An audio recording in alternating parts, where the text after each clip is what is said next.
Parallel lines cut by a transversal. A transversal is a line that intersects two or more coplanar lines, each at different point. For example, we have these two coplanar lines, and if we use a line to cut these coplanar lines, this red line is what we call transversal. Transversals play a role in establishing whether two or more other lines are parallel or not. And to prove that the lines being cut by a transversal are parallel, angle pair relationships were created. First one, we have corresponding angles. They must be congruent. It means they must have the same measurement. Same with alternate exterior angles, they are also congruent. Alternate interior angles are also congruent. Vertical angles are also congruent. And the last one, we have same side interior or exterior angles. They must be supplementary. So among these five, only same side interior or exterior angles are supplementary, or the sum must be equal to 180 degrees. We may also include here the linear pair. When we say linear pair, if there's a straight line divided by another line, the two angles formed are supplementary, or the sum must be equal to 180 degrees. For example, this one is 40. Automatic, the other one must be 140 degrees because their sum must be 180, or they are supplementary. So let's discuss it one by one. Corresponding angles are congruent. What are the corresponding angles in this figure again? First, we have 1 and 5. So it means if, for example, angle 1 measures 120, automatically angle 5 will also have 120 degrees if they are parallel lines. What else are our corresponding angles in this figure? So we have 2 and then 6. We also have 3, this one, and 7. And the last pair we have 4 and 8. So again, for example, whatever the measurement of angle 4 is, for example, this one is 30, angle 8 must also be 30 since they are congruent. When we say congruent, they have the same measurement. The second property we have, alternate exterior angles are congruent. So here in this figure, the pairs of alternate exterior are angle 1 and 7 and angle 2 and 8. So for example, angle 1 measures 100 degrees. Angle 7 must also be 100 degrees since they must be congruent. 1 and 7 are alternate exterior angles. Next, alternate interior angles. They must also be congruent. In this figure, our alternate interior angles are 3 and 5. Okay, and then 4 and 6. So if 3, for example, measures 150 degrees, angle 5 must also be 150 degrees because 3 and 5 are congruent. We also have vertical angles are congruent. Pairs of vertical angles we have here are angle 1 and 3, angle 2 and 4, angle 5 and 7, and angle 6 and 8. So they are the opposite angles like this. Angle 1 and angle 3, angle 2 and angle 4, angle 5 and 7, and angle 6 and 8. And it says that they are congruent. So if, for example, angle 1 again measures 120 degrees, angle 3 must also have 120 degrees as its measurement. And the last property we have is same side angles are supplementary, or the sum must be equal to 180 degrees. What are the same side angles we have in the figure? First, 3 and 6. So when you add the measurement of angle 3 and angle 6, the sum must be equal to 180 degrees. Same with other pairs like 4 and 5. So 4 and 5, they are same side because both are in the interior and on the left side. So their measurement must also be equal to 180 degrees.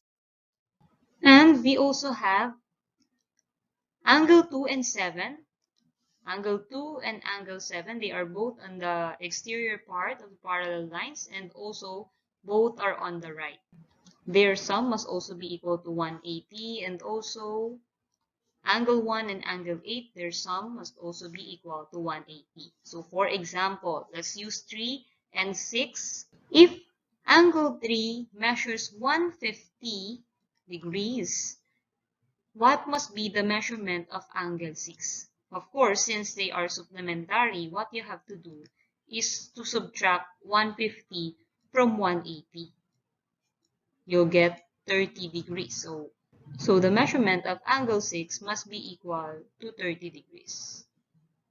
To recheck your answer, you may add these two measurements. So 150 plus 30, as you can see, your answer will be 180. So they are supplementary. Let us now have an example. Again, we have here parallel lines cut by a transversal. Given that the measurement of angle W is equal to 162 degrees. So let us write here 162 degrees.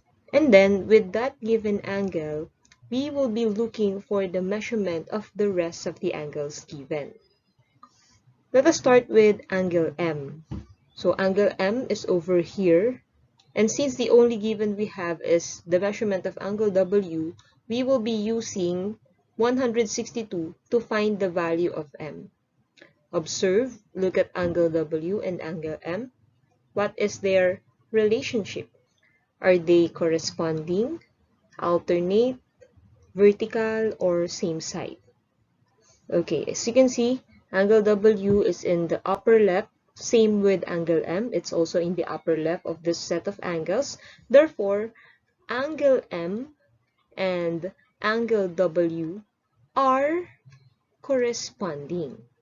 They are corresponding angles. Since they are corresponding angles, it says that corresponding angles are congruent. So it means the measurement of angle M must be the same with the measurement of angle W. So it will also be 162 degrees. So let us write 162 degrees. Next, how about the measurement of angle Z? In the figure, angle Z is here. This angle C, we may pair it with angle W or angle M. For example, we will be using angle M to find the value of angle C. So look at these two angles. What is their relationship? Corresponding, alternate, vertical, same side? Okay, they are alternate interior. So angle Z and angle M are alternate. Since they are alternate interior, they must also be congruent. Same with corresponding angles. They are also congruent. Therefore, the measurement of angle Z must also be the same with the measurement of angle M, which is 162. Okay, so angle C is 162 degrees. Next, let's look for the measurement of angle N. Where is angle N? Over here. So we may pair it with any of these three angles. We may pair it with W or Z or M. For example, we will use the measurement of angle Z to find the measurement of angle M. Observe, Z and N. What is their relationship? Angle N and angle Z actually are same side interior. Since they are same side interior angles, then they must be supplementary, or the total measurement of their angles must be equal to 180 degrees. Therefore, to find the measurement of angle N using angle Z, which is 162, you have to subtract it from 180. So we'll have 180 minus 162. 180 minus 162, you'll have an answer of 18 degrees. So therefore, the measurement of angle N is 18 degrees. Next, how about angle Y? Where is angle Y? Over here. Okay. it is easier to identify the measurement of angle Y if we will pair it with angle N, because angle Y and angle N, they are alternate interior. So they are alternate. And for alternate interior, they must be congruent. So therefore, the measurement of angle Y must be equal to the measurement of angle N. So it must also be 18 degrees. Let us write 18 degrees. Okay, next, how about measure of angle O? Where is angle O? Over here. Okay, we can pair it with any of these angles, but it is easier if we will pair it with angle N. Look at angle O and angle N.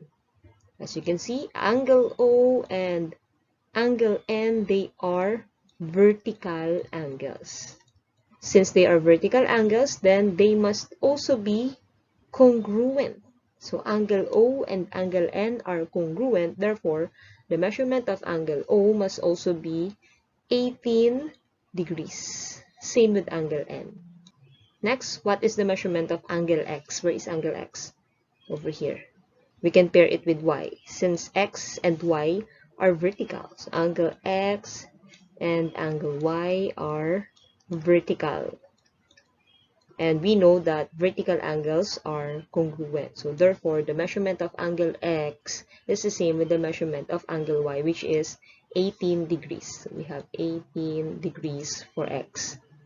And the last one, angle P, over here. So again, the easiest way to find the value of P, you may just look at angle M, because they are vertical angles. So therefore, the measurement of angle P is also 162 degrees. Okay, now we have completed the measurement of all of the angles. And actually, if you will observe carefully, look at their measurement, starting with the given measurement, which is 162. They are just alternating. So we have 162, then 18, then 162 again, then 18, 162, 18, 162, 18. So it means if you have one given angle, just subtract it from 180, you will be able to get the angle beside it. Then write it alternately. 162, 18, 162, 18, 162, 18, 162, 18. Okay, you can only apply this if the lines cut by the given transversal are parallel.